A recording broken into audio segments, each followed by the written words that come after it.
So in this week's episode, me and my roommate decided to rent a condo in North Myrtle. We're on a little bit of a mini vacation.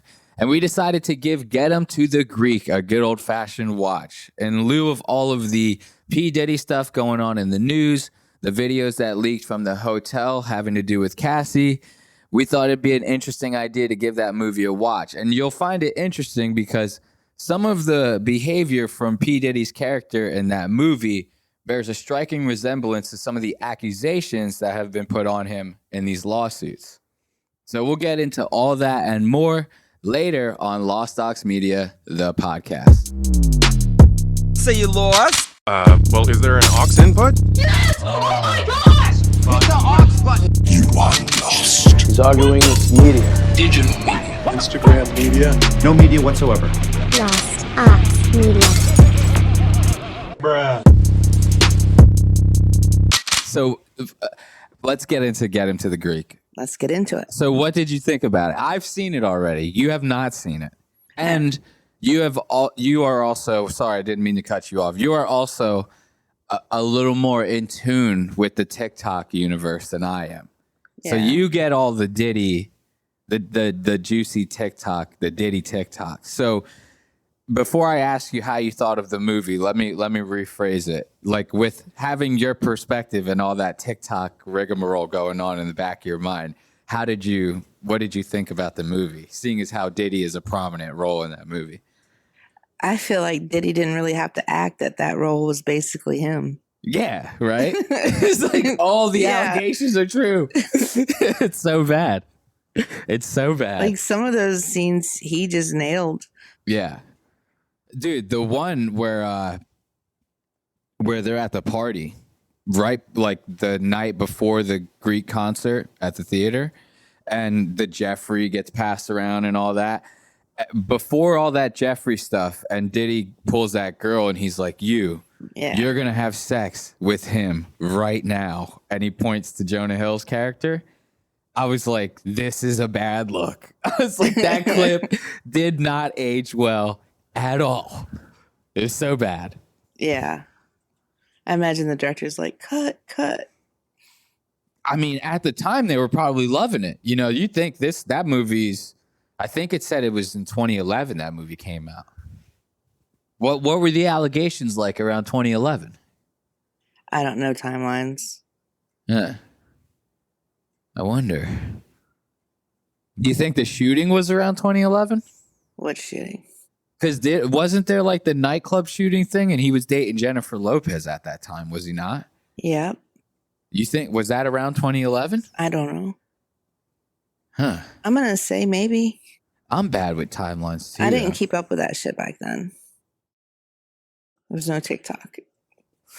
True that. There definitely wasn't. But I wonder if like that played some sort of, the whole... The nightclub shooting thing, like let's say that happened prior to Get 'Em to the Greek, which I think it did. I'm pretty sure they were dating, J-Lo and Diddy were dating way before 2011. I would imagine, right? They were dating like the late 90s, early 2000s. Is that when that movie was made? 2011 is what it said on Hulu. Get 'Em to the Greek. So when was Forgetting Sarah Marshall? I guess maybe 2007-ish. Really? That would be my guess. It could have been 2009 or 10. I don't feel like it was that old. But yeah, so I wonder if like, let's say the nightclub thing happened prior to Get 'Em to the Greek.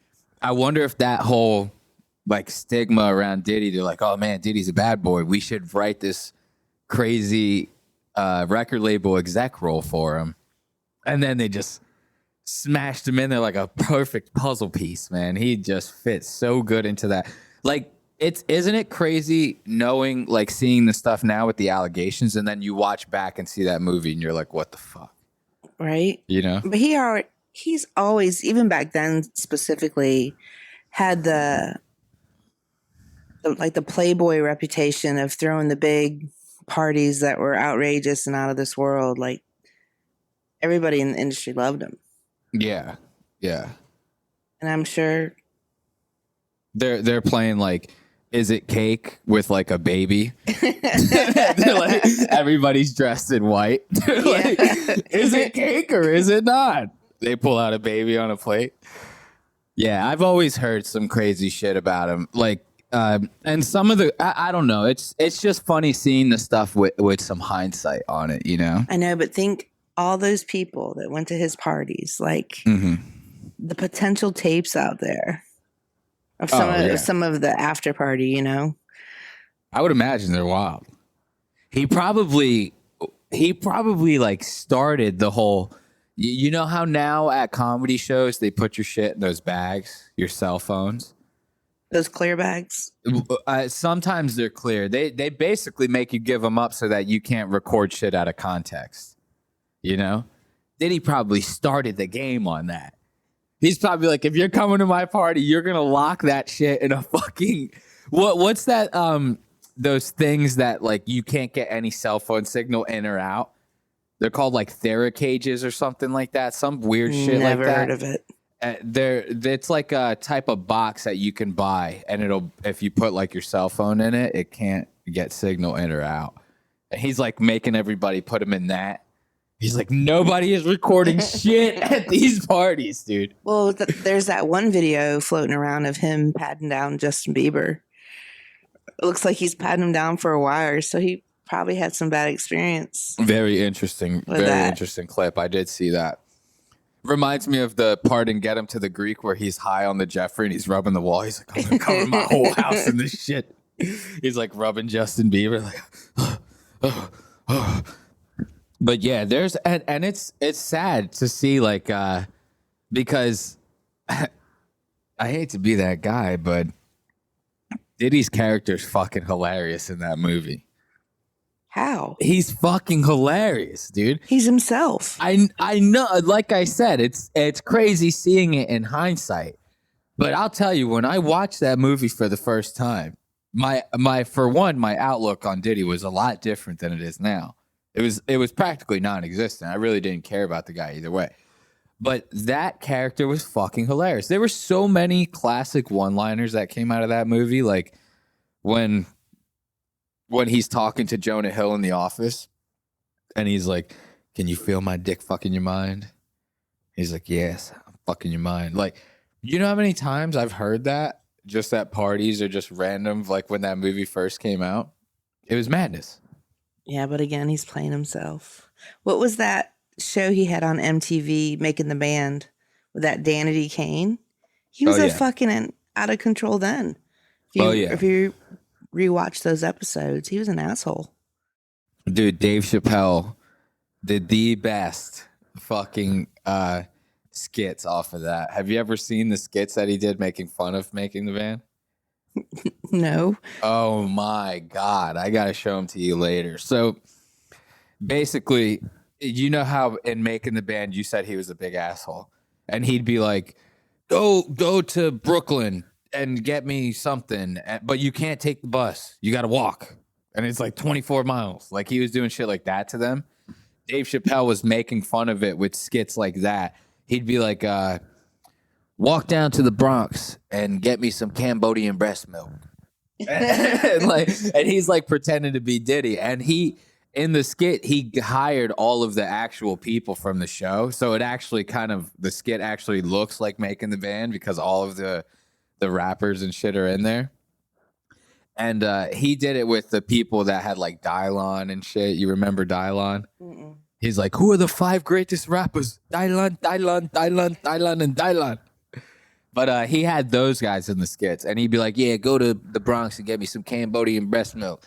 Or he'd be like, I need you to get me a fresh baked apple pie from a midget in Queens. Or something. Like, he'd just say all sorts of crazy shit. And then whenever they didn't succeed with it, every 5 seconds he'd be like, I'm shutting the studio down. And you know how he was always saying that in the show. So Dave Chappelle just trashed him, but it was very funny. It was very funny. I got to show you those skits sometime. Bro, imagine having to work for Diddy. I couldn't. Like how he treated his employees. Can you imagine like having to kiss somebody's ass for probably not a lot of money? And they all do. No. I couldn't imagine having a kid. Why do you think I started a podcast? I eventually don't want to kiss anyone's ass. You know what I mean? I'm trying to take this bitch independent.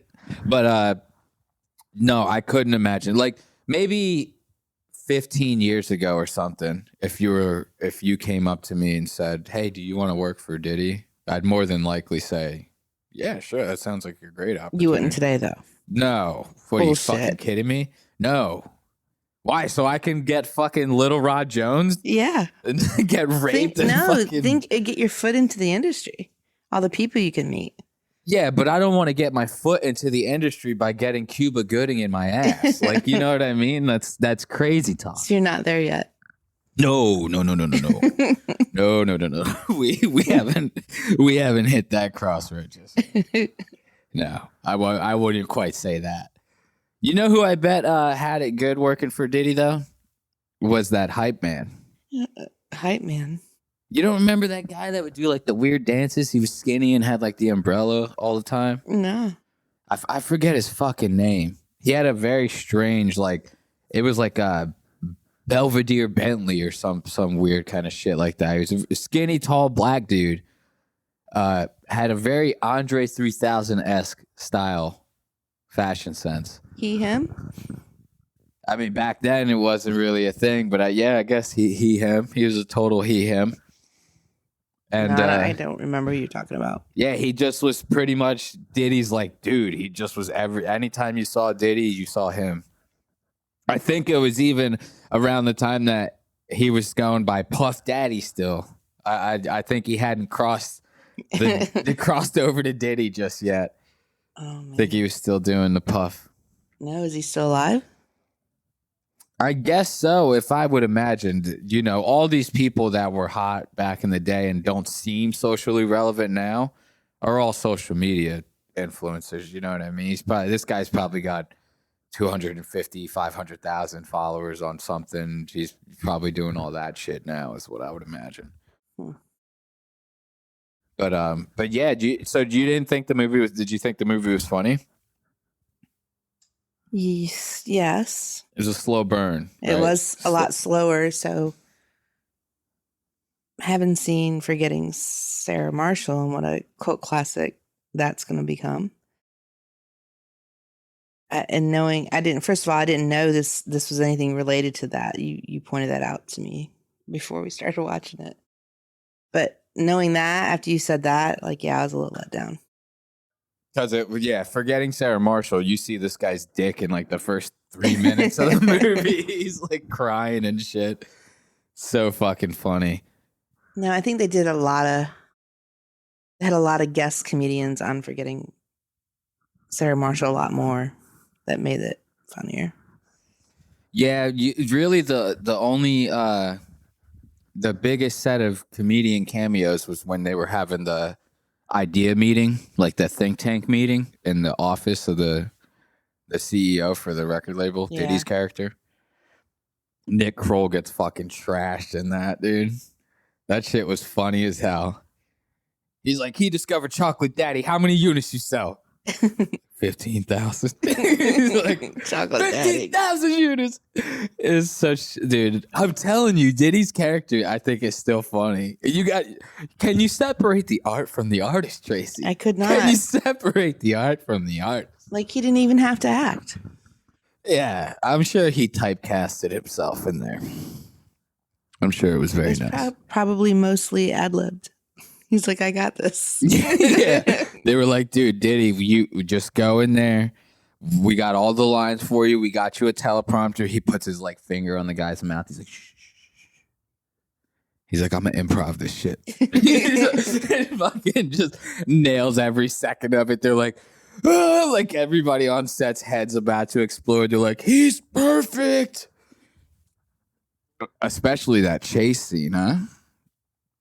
Yeah, that was almost like dead on. Oh man, it was perfect. He's just missing the white towel. I was seriously laughing. So, dude, funny that you say that because I talk a little bit about the Diddy stuff in the last thing I recorded, and I said the same thing. I even put the clip in there. I was like, he looks just like the hallway scene in Get Him to the Greek where he's chasing them out into the street. Exactly like the Cassie video. Like the Cassie video. So let's talk about that a little bit. So it all starts with Cassie, right? we're real quick. We'll recap it. We'll jump right back in and get into the Greek. Cassie? The whole Diddy debacle, everything going on now. So it starts with Cassie. She's the initial lawsuit, right? Let's not split hairs and say, oh, it started with the J-Lo and the club shooting and stuff. No, I was going to say the death of his wife, but okay. Which wife? See, you know. So you talk. Say your piece, The girl. wife before Cassie. Who was? Kim Porter. Who is? Dead. No, obviously she is no longer with us. It's a whole other rabbit hole that precedes the Cassie stuff, but we can start with Cassie. So, all right. So Kim Porter, who I don't know, she died. And I actually now I'm kind of thinking, I'm remembering a little bit. You had brought up briefly in the past when we talked about this that there's a little speculation that he might be involved with her death, no? Yes, there's definitely some strange theories out there, but also some strange facts of. So his wife was sickly. I think they did like their son's graduation or something like that. And then a couple days later, she's all of a sudden sick with a pneumonia and dies from pneumonia. But wouldn't the autopsy show that? Yeah, that's what the autopsy said. Okay. She died of pneumonia. But her and Diddy were divorced. And she was dating or engaged or married, I don't know, to Albie Schur, who's another R&B singer. Mm-hmm. And he basically made a comment about Diddy being responsible. And then he ends up in the hospital. Almost in like a coma or some shit. Just like, what's his face? Jamie. Oh, Jamie Foxx. Wow, dude. This is a whole nother rabbit hole. Holy shit. Supposedly, and I'm not too good with the tea on this one, but supposedly he was in the hospital as a result of something with Diddy.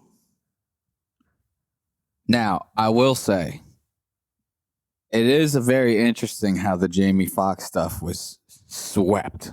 Like, nobody talked about it. When they did, it was very brief. People talked about the suspicions and the TikToks and stuff. But it's a little suspicious that he didn't talk about it that much. Right? Am I wrong in that? Did he not? Yeah, kind of like what's going on with Kate Middleton right now. Like, everyone's saying she's died or whatever. All these stories floating around when the British can just come out and say, here she is, she's still alive.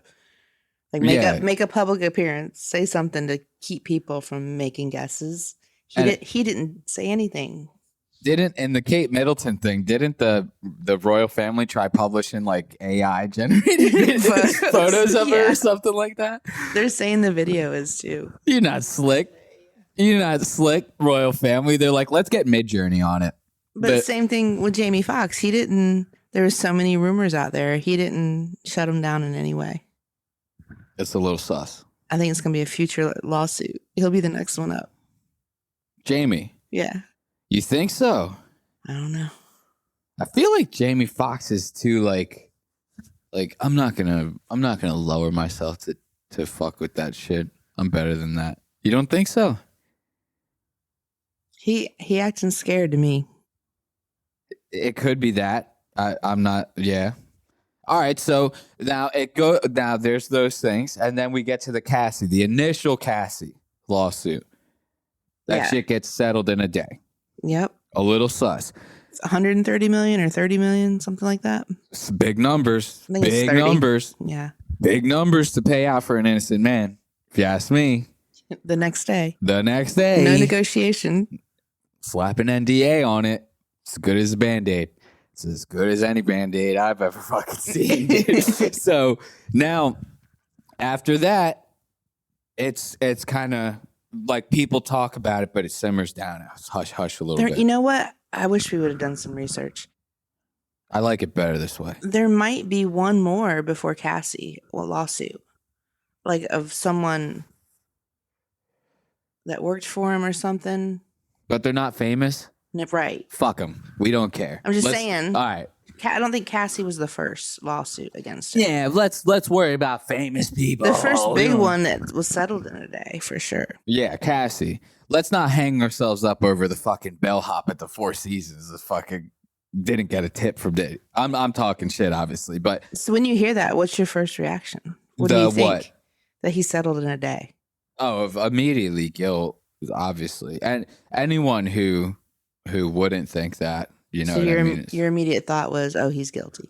Well, my thing is, here's my thing. If I knew that my side was ironclad, I'm taking it to court.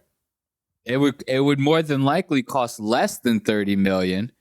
Like, I don't know the exact number. You don't know the exact number off the top of your head. Like I said, we're not researching, folks. Get over it. But so let's say it's 30 million. There's no way lawyer costs would have cost him 30 million to prove his innocence in that court case. You know what I mean? They couldn't have dragged it out that fucking far. So let's say he loses 5-6 million to prove his innocence. Why didn't he just do that? You know? Because my initial thought was, what does she know? That's exactly why. She knows something. She's got evidence. She's got something. Yes. Make him not even try to fight it a little bit. Like, he wasn't even worried about his reputation being tarnished. Maybe he's that egotistical. He didn't think it would hurt his reputation because he's Diddy, right? Yeah. Like, he folded right away. Immediately. So she knows something. She got something. And that's immediately, I couldn't have said it better myself. That was immediately why I thought guilty, because you're paying that money out because you don't want the dirt to come out. You don't want people to open that closet and see what's in there. And if she's going in there with obviously, as soon as it gets brought to the court case, they're going to start subpoenaing shit. They're going to start, oh, you're under oath, this and that. We're going to search your house, whatever. Emails, everything. He immediately knew. He's like, this 30 million will cost me way less than whatever the fuck will come out of this court case. And yeah, it's a little wild. But now with the new video that came out from, I think it was like a Four Seasons, right? Four Seasons hotel. I believe so, yeah. Now that's very, very interesting situation I think as well. It's interesting of how did that get released? Has any update come on that? Not that I've seen, but I haven't looked crazy into it either. Because to me, like, it would either have to be the hotel, because somebody who worked at the hotel made a copy and let it leak, or the police, when they raided his home, got the copy that Diddy supposedly bought from the hotel, paid the hotel off. Mm-hmm. And I'm thinking it's the police. It could be. I mean, because here's the thing that most everyday people would not consider when it comes to something like a video like this. So now when you hit me with that info before saying that Diddy had bought all of the tapes from the hotels, I was like, like, I had no idea about that. And then, so now let's say he gets all the tapes and stuff like that. Anyone who's involved in that's not him, with all this new stuff going around, including police that may have the tape, would immediately, you're talking about dancing with like the devil on one shoulder and the angel on the other, because TMZ, any of those places like that, are going to pay top dollar for that tape. You know what I mean? So anyone who's involved with handling that tape who's not Diddy has some demons to wrestle with. And I do agree with you in that it could have been the police. Like, these are not perfect people here, you know? I think there's some negotiations going on. I got to move these pillows. Some negotiations going on with what he might be charged with. And they're trying to get him to give up more people maybe or something. I don't know. Could be. And they leaked that video just to kind of show him, like, we're soft launching it. to the public right now. If you don't do what we say, we're going to release more or something. I don't know. That's interesting. Did you come up with that theory on your own, or was that TikTok? Because I'm high, but yeah. That's a good one, though. That's why I'm asking, because I didn't even consider that. Let's say they're kind of like trying to prod at him a little bit and make him sweat. Very nice. But hey, the public already knows about her. We're going to do this one. Very nice. I like that. The next one will be Usher or Justin Bieber. Could be. But yeah, no, I didn't even. That's a very interesting theory. I did not even consider that. I like it though.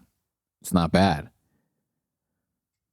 Or it was released to make more people comfortable coming forward.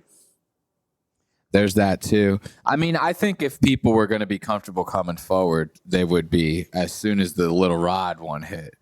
Yeah, they don't want to come forward because no one wants to go against Diddy. Yeah, but I mean, now it kind of no one would care about that now because they released that video. Spot. But you don't think even prior to the video? I feel like as soon as his house got raided, no, because nothing really season. went to public besides Cassie, doing her lawsuit and then getting settled the next day. Nothing has been public. No, which is allegations, no proof yet. That video is proof, so undeniably no one's going to support Diddy. So people will feel more comfortable coming out with their story or going to prosecutors so that they can have enough for this. Is it a RICO case? Where are they getting them on? I believe so. I think as soon as it hits federal with trafficking and stuff like that, they throw that in RICO. That, firearms, gang activity, stuff like that. It's all RICO. I actually still don't even know what that acronym fucking stands for. Which one? RICO. Racketeering, Indians, Caucasians. Yeah, I don't know. Ostriches. I don't know. I really don't know.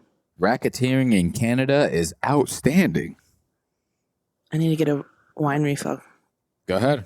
You're good. I can always hit a hard cut real fast. Just like this. Do this stuff. This is not me. I'm fighting for my life. Y'all killing me with this.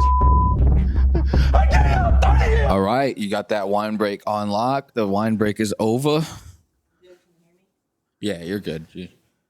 This shit's now with this new recorder, I got double. I got backup on the computer recording, and I got this records on its own. It's got its own SD card and shit, which is nice. I love this thing. But no, going back to get him to the Greek. So what, you didn't have any favorite moments? Like the movies, it can't just be ruined for you because Diddy's in it. When Jonah Hill sneezed, when he had the hair run up his ass and he sneezed. That was like excellent comedy. When he's like, yeah. Classic, dude. With his butt cheeks clenched. Dude, speaking of butt cheeks, when they had the threesome, and at the end of the threesome, he kicks Aldous Snow out, and he just looks around the room and goes, "Where the fuck are my boxers?" And then it cuts to the back of him, and it's just him in a big t-shirt, and you just see just the bottom of his ass cheeks and legs. Was fucking hilarious, dude. Didn't need to see that though. Dude. Old fat man skinny butt is so fucking funny, dude. Fat man skinny butt will always be fucking funny. In the right context, it's hilarious. It's guaranteed like gangbusters to be funny. And that was fat man skinny butt. And you know what I'm talking about. Yeah, I know what you're talking about, unfortunately. Where the love handles are fucking strong, but the butt is weak. You know what I mean? It's like if you push your two fingers together, and that's literally the buttocks, you know? It's most men over 45. Yeah, I'll hit it. I'll hit that one day. I'll have fat man skinny butt, and I'll embrace it. I'll embrace it really, really, really strong. It'll be nice. I'm going to be twerking that shit, dude. I'm going to be twerking my fat man skinny butt. all around town, dude. But What was your favorite funny moment? I like the movie still. I'm cool with Diddy, being a Just demon, Diddy. and it That's doesn't your favorite matter. moment. I mean, I'm not gonna lie. Diddy was the funniest character to me. I thought he's the funniest character in the movie, hands down. Especially the chase scene, the whole like, I'm fucking your mind. He's like, you feel my dick fucking your mind? It's all about mind fuck. I'm gonna fuck your mind. And then the part where he's talking to Jonah Hill on the phone and he's telling him just shove the drugs up your ass. And you hold all the power in your ass. And then they get off the phone and he turns around to his kids and he's like, who wants to watch The Biggest Loser? It's Daddy's favorite show. It's Daddy's favorite show. It's just so fucking funny to me. That character reminds me a lot of Tom Cruise's character from Tropic Thunder. Never seen that one either. Oh man, we can watch that. We can do another one of these episodes with Tropic Thunder. Maybe we might do these like once a month or something like that. I think that'd be pretty funny to do. A little like movie recap because you're not in all the episodes. So it'd be cool to get one once a month, have my mysterious roommate hanging out in the background while I ruin this whole conversation for an hour. But yeah, Tropic Thunder's a good one. Tom Cruise plays kind of like the same type of character. Instead of being a CEO of a record label, he's the head of a studio, movie studio. I feel like they went heavy with the drama. In this? Yeah. Yeah, it got really gay at times. A lot of weekend sauce in there. Yeah, they were slopping weak sauce on it a lot at times. Like when he's like, I'm lonely. I need somebody. And then he's like, yo, you're dying, dude. And this boy's, I'm still lonely though. Like, who cares, man? Shut the fuck up and make with the comedy. Now, let's compare that to your funniest scene in Forgetting Sarah Marshall. That's a good one. Because that one's pretty jam-packed. Mine's the Dave Matthews I don't remember that. part where he's like gripping the phone between his butt. And he's like, yeah, no problem. I don't remember that part. He ends up being gay at the end. It's hilarious. And that's Dave Matthews? Exactly. That's part? what made it funny because he was playing that part. No shit. Yeah. He was with, oh no, wrong movie. Yeah, I was like, yo, what are we talking about? Yeah, you can cut that out. That was that was from that was from what's his face? Jennifer Aniston and Just Go With It, where they go to Hawaii. Oh, I've never seen the island, that one. same island as Forgetting Sarah Marshall. Yeah, I've never seen Just Go With It. And it was Dave Matthews and Nicole Kidman. Okay. I was going to say, I don't remember Dave Matthews being in Forgetting Sarah Marshall. I can't believe I just did that. It's not a big deal. We're keeping it in, but it's not a big deal. But no, so I want to say my favorite part of Forgetting Sarah Marshall. Excuse me. We'll cut that. We're going to cut the cough, but we're going to keep in your mess up, all right? No, I'm just messing with you. We're going to keep everything. My favorite part was when Paul Rudd was helping him out after he had the surfing accident. Yeah. And he's got the coral reef in his thigh and he's all screaming and shit. And Paul Rudd's like, you sound like you're from London, mate. Like, he's like, oi, bloody London. And then he like looks down. What does he say to him? He says like, I think you got a shell in your leg or something. He's like just retarded like the whole movie. He's freaking high is what he is. It's so fucking, his character in that movie is fucking hilarious. He is. And I know somebody who's like that in real life. Really? Oh, yeah. No shit. Good old Paul Rudd, man. He's a good guy. He is a pretty. He's one of those actors that not many people hate. Have you ever seen the movie Mute? No. It's literally that's the movie. It's called Mute. It's a Netflix original, and it's like it's set in. But trust me, there's a good point to it. I promise. But it's a Netflix original. And it's set in like Neo Berlin. It's set in the future. And it's Neo Berlin, Germany. And it's about this guy who's mute and he's in love with this girl and they're living together and stuff. They're madly in love with each other. And she goes missing. And it's not a comedy. The whole movie is about this mute guy going throughout Neo Berlin trying to find his girlfriend, and he's like fighting these gangs and all this shit. But here's the kicker. Paul Rudd is the villain. No way. I fucking swear.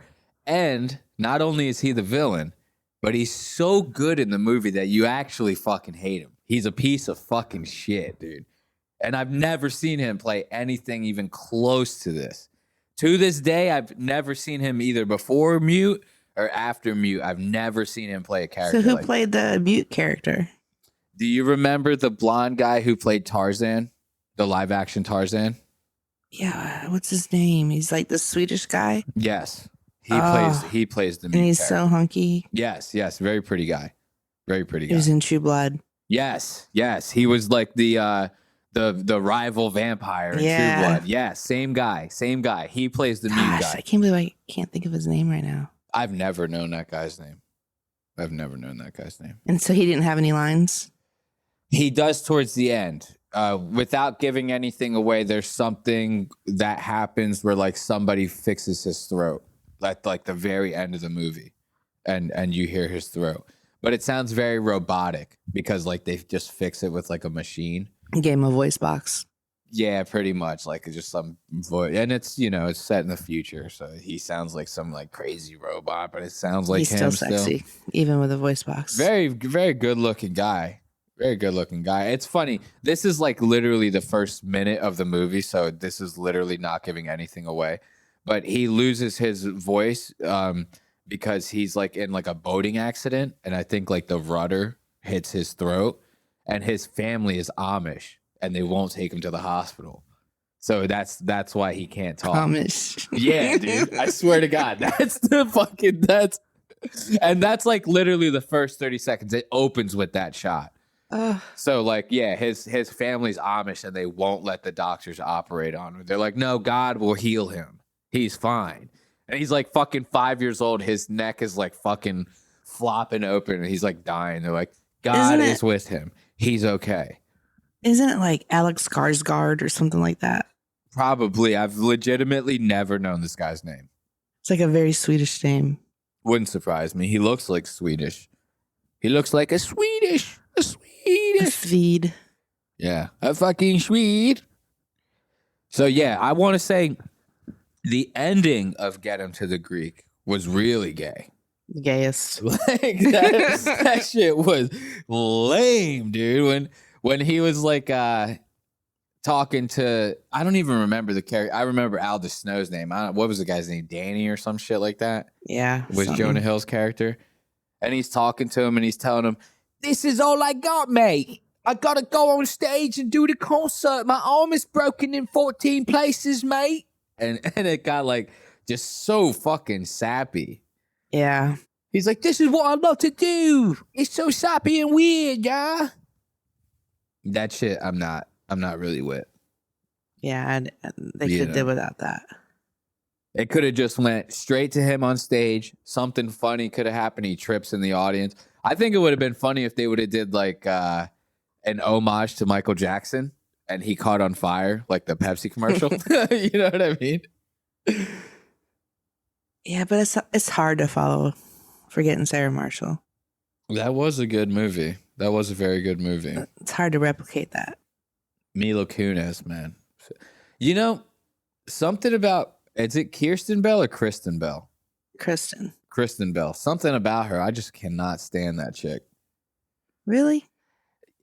She's very pretty, and she has her moments, but more times than not, when she's in something, I'm like, I just find her very annoying.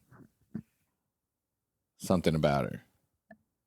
Now, don't get me wrong. Given the opportunity, I'm going to knock the bottom out of it. But I don't think she's a very good actress, no. I like her. Yeah. I think she's a good comedic actress. You think so? Yeah.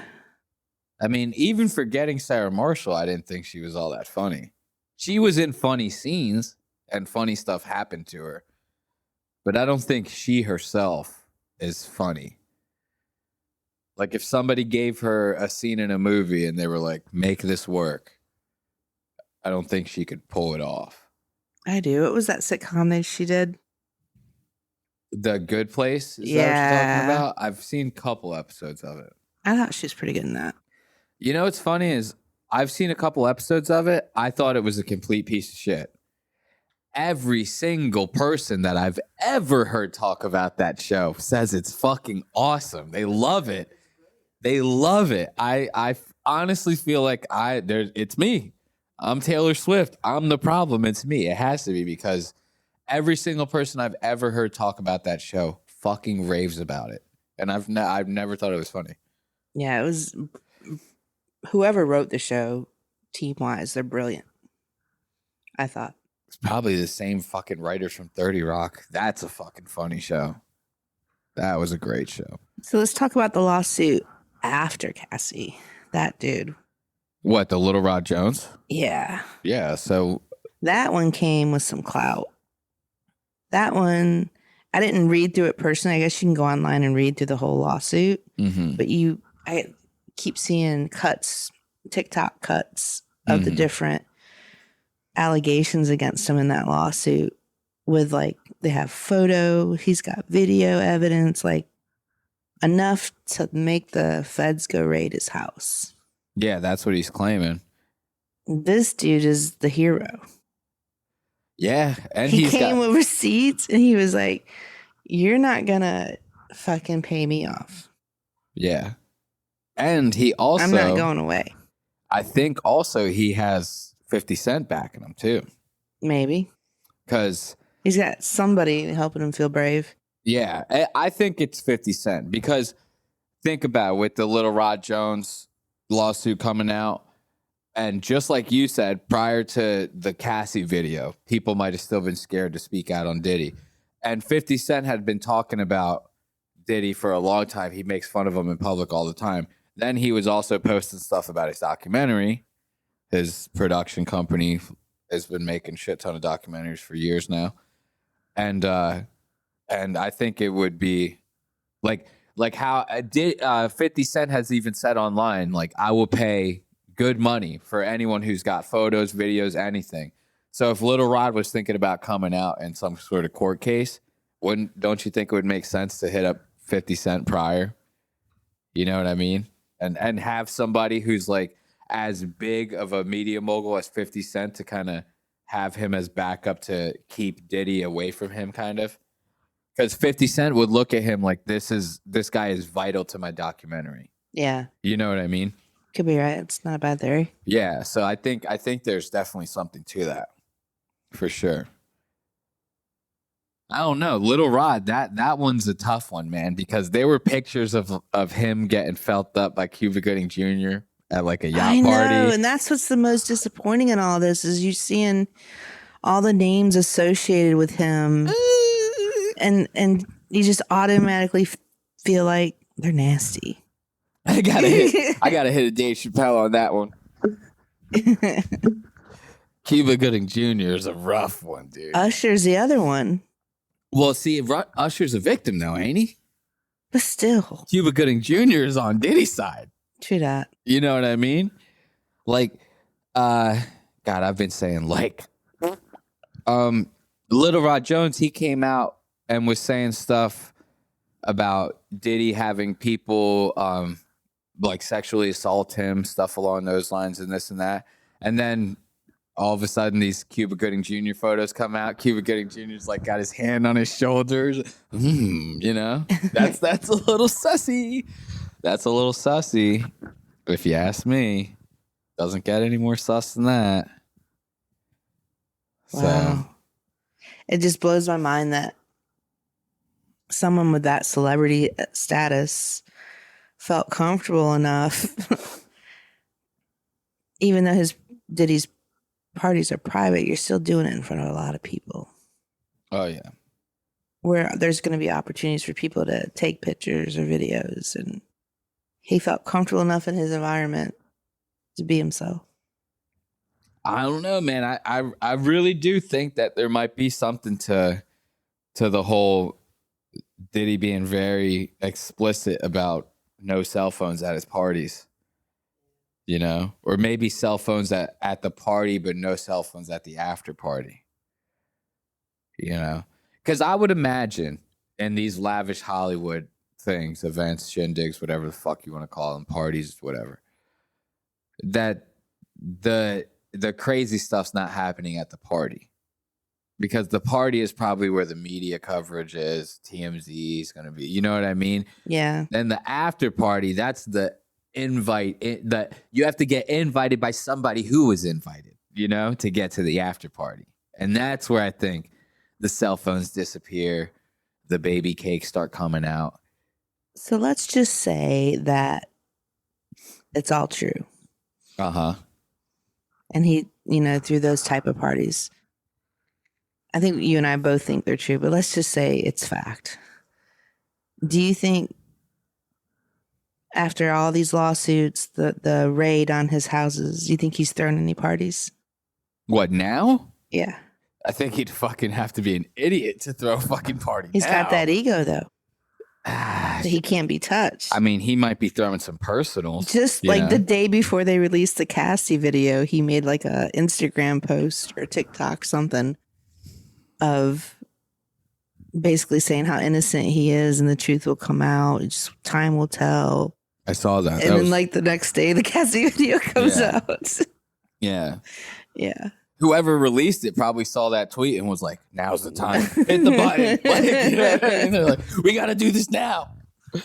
We got to strike while the iron's hot. Because that was on Twitter, I'm pretty sure. I think. I don't know. It could have been Instagram. I don't follow him on anything. Yeah, that was a Kendrick Lamar move. Like, he just released it like that. Oh, yeah. Yeah. Kendrick Lamar. Yeah. Whoever saw that tweet definitely quick drawed that video. They were like, whoosh. Like as soon as they saw that tweet, they fucking spaghetti western that shit.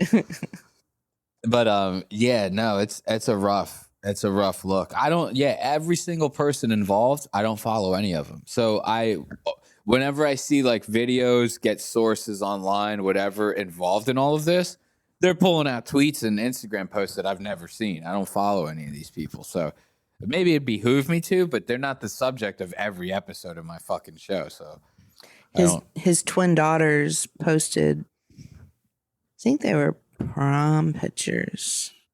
Last week. Yeah, but that's normal. Like you want to, if you're somebody, Diddy wasn't there. Yeah, I mean, but you still want to send the people out to do the normal. That was like shit, you know, 2 or 3 days after the Cassie video release. I felt kind of bad for him. Yeah, because how do you, as a child, you're like, they just released that shit of your dad beating the shit out of a woman. Yeah, ain't no coming back from that. Yeah. Did you watch the whole thing? I've watched the whole thing. I watched the part of him obviously running down the hallway, kicking the shit out of her. On the ground, stomping her. And then he grabbed her. I couldn't tell if he grabbed her by her hair, which is what I originally thought, or if maybe he had something else. Because the way he pulled her, like she was nothing. I think it was like her hood. Pretty sure she was wearing like a hoodie. He pulled her like it was nothing. Yeah, I think it was like her hoodie or something. Dragged her on the ground. And that's as far as I could watch. So right after that, he drags her for a little bit, then lets her go, then grabs some of the stuff and goes back to the room by himself. Then he comes out of the room and starts hitting her again, throws her on the floor again, and then sits in. So, you know, they're by the elevators at first. Yeah. And then behind the elevators, there's the chairs that have the window, the bay windows and stuff. So then it pushes to over there. And then at one point, he's sitting in the chairs. She's still on the floor. And it's funny. He's sitting in the chairs and he's still got his towel on. And he's just completely fucking spread. He's like, yeah, my dick and balls hanging out. But he's sitting in the chair and he's grabbing like vases off the end table and fucking throwing them at her and shit. It's kind of fucked up. But yeah, it was a rough look. The whole thing is just rough. And then right after the tapes come out, he goes and tries to put that apology video and stuff. Yeah, that was... I don't know what they were thinking. That he had to do something, because if he said nothing, it would make him look guilty. You know, it's funny that you bring up that point, because I was literally just going to say that. The apology video is such a double-edged sword, because if you don't make one, then people are going to ridicule you for it. But if you make one right away, people are immediately going to go, he's guilty. You know, immediately they're gonna go, he's guilty. Why is he making one so fast? What is he apologizing for? But then, like I said, if he didn't make one at all, people would demonize him by saying, and trust me, I'm not defending this guy, but people would demonize him and say, like, he feels no remorse for what he did. He's not even saying anything about it, you know? So the apology video is such a thin layer of ice to walk. You know, you got to do it just right. Do you think he thinks he still has a career left? That he can come back from this? You think he's as delusional as R. Kelly? I think he thinks it, yes. I think nobody else around him thinks it. If he's going to have any kind of career after this, I would predict it to be hardcore dedicated followers, which he's inevitably going to have. There's always a couple that, you know, are hardcore. There's guaranteed there's still R. Kelly people out there that are saying he didn't do the shit, you know? So it'll be his little minute group of followers that still fully supports him and believes in him. And it will only be like him doing social media. Just like I said, I feel like once people get washed up, they just squeak by on social media. I have seen videos. I have seen videos out there. I think it was Jaguar Wright video where she's basically like, maybe it wasn't Jaguar Wright. Basically like Cassie knew what she was getting into. Like they don't feel bad about her getting beat because she knew she stayed because of the money. Okay. Or whatever. So you know what I mean? Like, yeah. The lawsuit was bullshit, and you know she shouldn't have got paid that. Like she knew what she was getting into. I totally get it. It's not like it's okay for someone to be like, this is the price you pay for the fucking rich shit. Like, you know what I mean? Like it's not how it works. But yeah, it is weird. Everyone's gonna spin it their own way. Every side's gonna spin it their own way. And then when you get to these TikTok videos, I mean, some of the people that you're watching videos on that have one side, oh, I'm siding with Cassie, are probably also making videos talking the other way. You know what I mean? It's all clicks and likes and shares and all that shit when it comes down to it. It's kind of interesting to see somebody who once seemed so untouchable now just kind of, it's all crumbling down on them, you know? Because this is like somebody who legitimately 10 years ago you would have been like, he's untouchable. Oh, the nightclub thing happened, he got away with it. The wife thing happened, she died, he got away with it. You know? You're talking about some elite rap mogul right now. Got away with killing Biggie.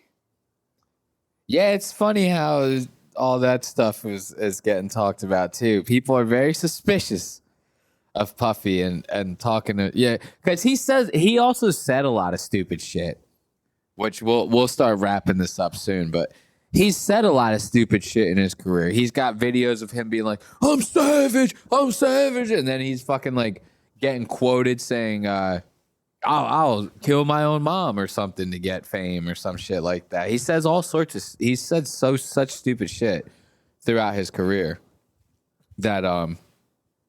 that's just it's funny. It's ironic. Oh, and there's one thing I haven't done yet on my to-do list is apparently before that video popped out too, his son released a diss track against Eminem, 50 Cent, and somebody else. I can't remember the third person. Really? But it's supposed to be pretty horrible. And Jesus like people Christ. are like, Diddy, you let your son release that shit? Dude, all right. I haven't listened to it yet, so I don't know what it's about. We got a good 15 minutes left. We'll wrap it up in like 15. But let's talk about Eminem for just a fucking minute here. All right. First of all, for Diddy's son, rest in peace. Eminem's gonna fucking crush him. If he comes back, Eminem's going to fucking crush him. That being said, Eminem's fucking gay now, dude. I'm sorry. I have to say it. His music fucking sucks now. What? Yes. And everything about him is just very cucky to me. Like, he has this fucking Just for Men dyed beard and shit that just looks really weird. And he's always wearing that fucking cadet hat, that flat top. His natural hair color looks weird. That's not his natural hair color, It sweetheart. most certainly I'm going to is. tell you right now, You sweetheart. do not know Marshall Matter. I'm going to tell you right now, that was his natural hair color. That right now is Just for Men. There's no fucking way, dude. That shit is way too thick. It's like staining his fucking cheeks. How are you telling me that's not Just for Men? I can't believe you're talking about him this way. I still think he's a great rapper. It's just he hasn't made any good music in like the last 10 fucking years. And then, I mean, not that I'm a big Trump guy, but the Trump diss rap was fucking lame as shit, dude. I didn't listen to that, but I think his music's great. Even his new stuff he just released, his last album. So I don't know where you've been. Yeah, I mean, I also am a little off. Like, I haven't listened to his last album, so I'm talking a little out of pocket. You are. But I mean, even I listening to "You Want to Stand There and Watch Me Burn" and like Toy Soldiers and shit. I'm like, dude, that was 15 years ago. Gay. And it's been gay ever since then. It isn't gay. Like, he came out with a couple of nice ones. Like, Rap God was killer. Rap God was nice. I'm like, all right. Obviously, nobody's keeping up. Busta Rhymes, though. Yeah, you might as well cut this out of your podcast. No, this is staying in, dude. I feel very strongly you should about feel this. bad. You shouldn't feel embarrassed. I feel very strongly about You're this. talking about the rap god this way. I'm not saying that he's not good at rapping anymore. I'm just saying he's fucking falling off, man. We're all talking about Kendrick, dude. We're done with fucking Marshall Mathers. Speaking of man. Kendrick, the Kendrick and Drake thing heated up, right? Did you pay attention to that? The diss tracks back and forth, I don't know, like 12 times. Yeah. And all that stuff. And now all of a sudden, the Diddy shit video gets released and you hear nothing on the Drake. Like, it's not showing up in my algorithm at all. So it's funny that you mentioned that. So before me and Andy stopped recording together, he had said something about that one time when we were recording. So so they were doing the diss tracks back and forth real hard. Kendrick was fucking slaughtering him. Kendrick was slaughtering him. Kendrick was coming out with songs. You said it earlier. Kendrick was quick draw. Like, Drake drops a hit or whatever. You can't call them hits. He drops a diss. Kendrick's dropping a song like a half an hour later. Like a sequel. Yeah, dude. Like a half an hour later. And the songs are better and they're better raps. They're better beats. There's more thought put into them.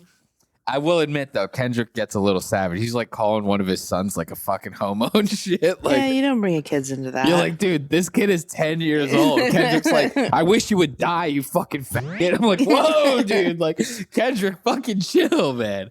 But, yeah, and it just stopped. So, all right, so I'm sorry, I got sidetracked a little bit. So the disses are going hard, back and forth. And then apparently Andy had told me that one day Drake had tweeted like either a white flag or just like a white square on his Twitter or something like that. Ooh, I didn't hear that one. And was basically saying something along the lines of I'm going to focus on this. It's coming to be summertime. I'm going to start focusing on summer hits and blah, blah, blah. Which basically Andy said it kind of, people have been interpreting that as him throwing up the white flag and saying like, I'm done with Enough's this. enough. Yeah, I want to focus on other shit. I heard again on TikTok, so I don't know how true it is.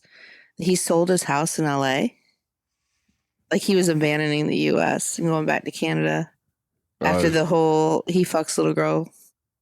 Yeah, Millie Bobby Brown's probably Kendrick fucking lyrics pregnant. came out, yeah. Yeah, he got Millie Bobby Brown pregnant, and he's like, "Oh, I gotta get the fuck out of here." He's like, "Sorry." Can't even picture them together.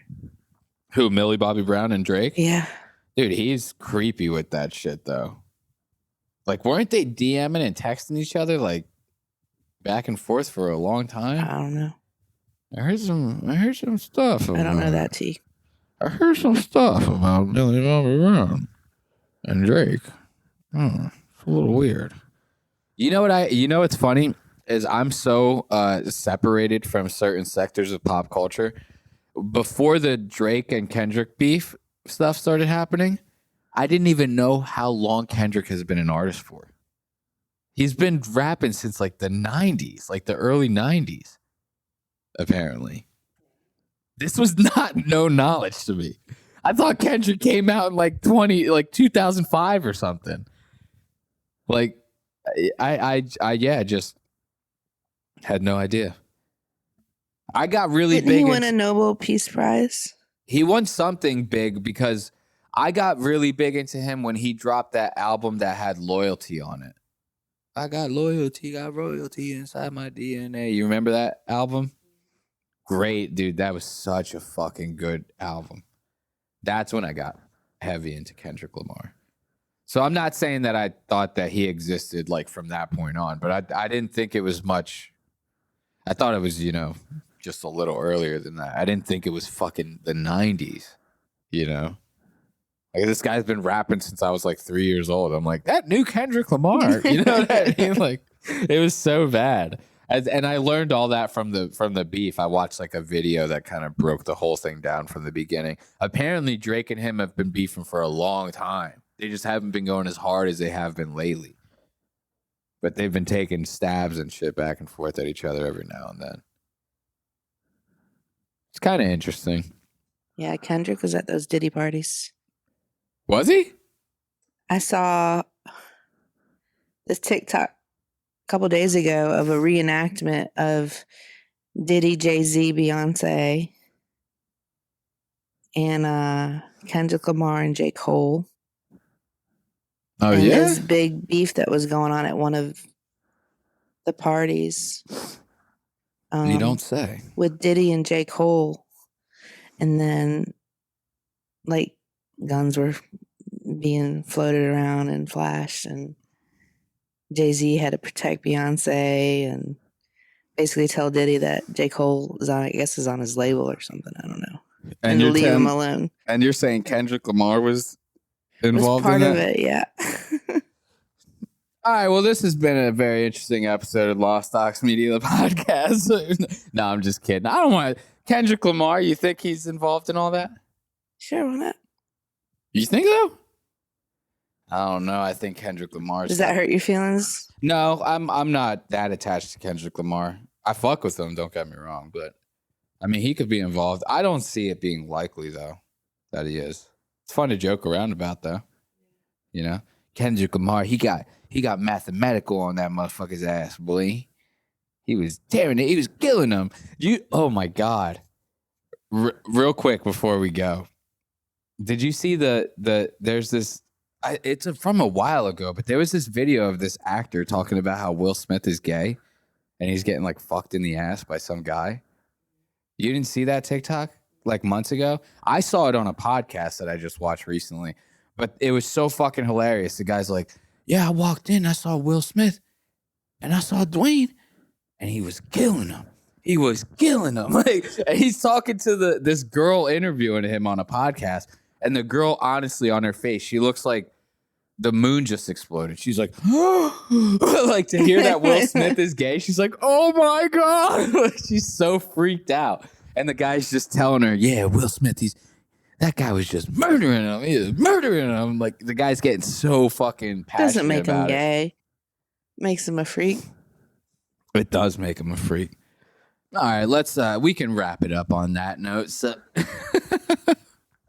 oh man, this has been fun. I think we should do this like once a month or something. This is really fun. We could do it in the living room too, over at the house or whatever. But yeah, no, so that's going to be it for this week's episode of Lost Aux Media, the podcast. Thank you for joining us once again. It's always appreciated. Be sure to catch us on Spotify, Apple Podcasts, and anywhere else that you listen to your podcasts. Those go up every Wednesday at 5 a.m. And the YouTube episodes go up every Wednesday at 4 p.m. for video. Until next time, thanks for watching. Yes! Oh my gosh! And hold my fart like a bong rip. What? What the fuck?